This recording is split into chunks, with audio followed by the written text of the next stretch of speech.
Hi. So, life is about learning from your mistakes. It's about not repeating the same things over and over, especially when you know they're wrong. Um, and us with BPD, we are solely controlled, not solely, but for the most part, we have a smaller amygdala, which for some reason makes our amygdala overactive. And we have a underactive prefrontal cortex. So our amygdala is in charge of our survival mode, fight or flight. It's also our emotional mind. And our prefrontal cortex is in charge of logic and reasoning. So if we have an underactive prefrontal cortex and an overactive amygdala, what can that look like? So, it can look like us getting upset over the smallest amount of news. It could look like us getting triggered really easily by a partner and then always being kind of tricked into these fights, it seems like. Um, right now, I am actually in a fight with my partner because we're doing yard work and we're working on things with the yard. And I woke up from a nap. I worked this morning at 3 a.m. And then I took a nap when I got home. And I woke up from the nap from a horrible nightmare. So, I have a huge fear of jail.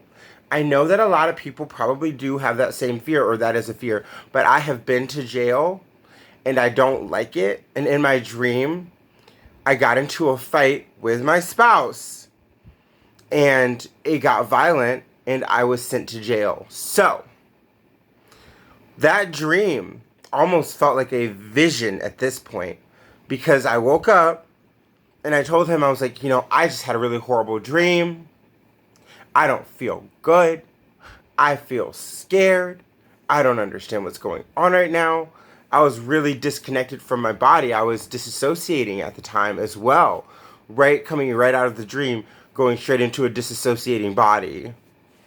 Or at least mindset. And so, I haven't done a video on disassociation. I may have touched up on it, but I have not done a video on it, which I will soon. But right now, I really want to focus on what I'm talking about when it comes to the fact that I am a slave to my emotions at this moment in time. I have yet to master all of the DBT skills that I'm learning in therapy. I have yet to really grab a hold onto my life the way that I would like to have a hold onto it. And with that said, my partner and I are doing yard work, and I walked out there and I told him, I just had this horrible dream. I don't feel good. And he was like, oh, I'm so sorry, gave me a little bit of sympathy. And then I was like, you know what? I think I'll do some yard work to work my mind off of it. But the moment I stepped out into the yard, I was like, you know what? That doesn't feel right. I don't really want to do it. So because he just got some new toys, some new things that he wants to do out in the yard. And so it's all dependent on the work that I'm doing in the yard or what have you. And he just, like, his stuff just got sent here today. Like, today. So he's like a child in the way where he wants to take it all out and start using it right away. But the project that I've been doing in his yard is stuff that has been sitting there for about a year and a half now. So it's not my junk.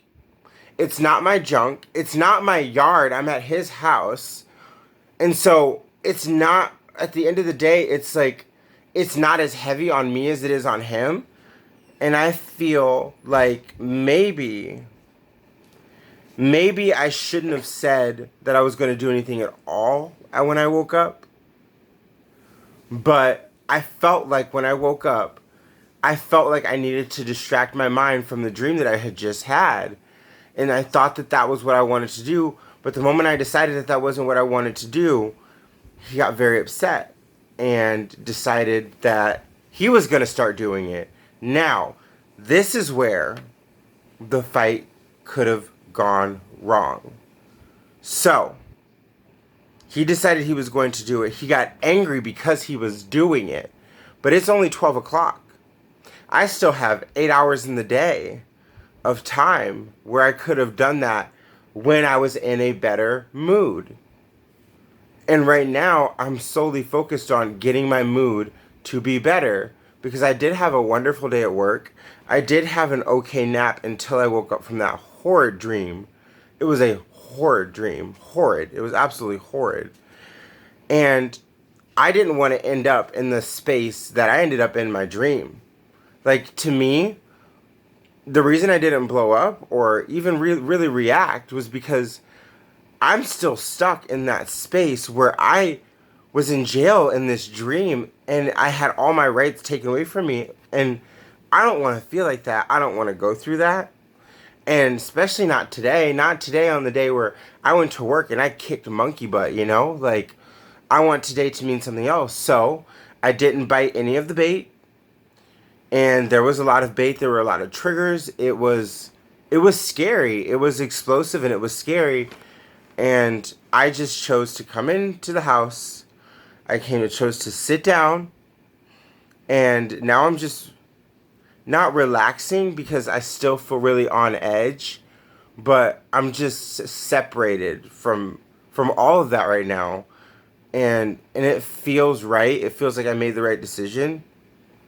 But at the same time, I really wish that he wouldn't do the work so that I can go out and do the work, but he's going to do it because that's what he wants to do. I can't control what he does. And that's where I need to just like take a moment and just appreciate the fact that, like, hey, you know what? Like, this one may not have gone very well. The next one may go really well. And I'm really surprised at my amygdala for not being over with this situation. Typically, I'm emotionally overrun. I think only with my emotion, but for some odd reason, I think it was that dream. I thought logically, you know what? There is no reasoning with him right now. I thought to myself, there is nothing I can say right now. I can't answer any of his questions right now because if I do, it might be the wrong answer and it might lead to a fight and I might trigger myself. So, I identified that I can trigger myself, which is something that I didn't really think about before. But the more I buy into things and I talk, some of that talking and some of the things I say, like letting out those emotions, triggers me to let out more emotions. And so I feel really, really good at the fact that, like, I didn't trigger myself. And he didn't get to trigger me either. So I left the situation feeling completely in control of myself, which is something I don't really get often because I usually lose control of myself. And then I'm storming around the house, I'm following him around, I'm doing all these crazy fucking things that just shouldn't be done, but I'm doing them because I'm hurting, because I've triggered myself, because I let him get to me. But right now, I'm not letting anything get to me. I had a brilliant day at work. I made some money, which I'm going to be really happy about come next week. I don't know, it just feels really good to, like, have that under my belt already. Like, I went to work and I did a good job. And so when it comes to triggers, it's not always other people. Sometimes it can be us. Sometimes we can trigger ourselves by consistently doing the same behavior that we've been doing. But if we try to do different behavior, we're creating new neural pathways with that good behavior. And like Sharina put it in her book, it's like you're walking in the forest and you see this something in an odd direction, but the direction that you want to go in, it has overgrown grass and overgrown life. So in order to get to that place, you have to make a new path. It's hard at first, but the more and more you go down that path, the more and more you're breaking down all of the grass under you and all of the life under you so that it actually becomes a path. And then it comes to the point where you break down that path so much that you just naturally go down that path to that beautiful thing that you were looking at. And I see something beautiful, and me showing some restraint and just kind of like stepping away. I'm going to do work in that yard today. I am. I know that for a fact. I know at some point I'll have that energy. I just don't have it right now, and I'm not going to feel bad about that. I used my energy at work this morning to do a really good job. It's going to take me some time to get that same energy to do a good job, or at least to want to do, you know? And so I guess I'm proud of myself, and I'm going to give myself a pat on the back today for not hurting myself even more, or not putting myself in a really bad position, because jail is very scary, and my spouse has put me in jail before.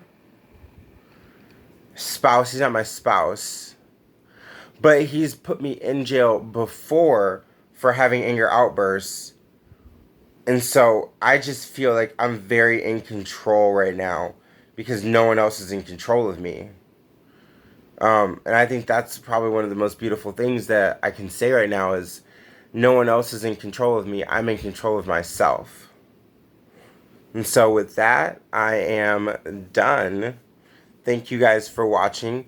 Thank you for being a listening ear. And I wish you the best of luck today. May your triggers be lessened.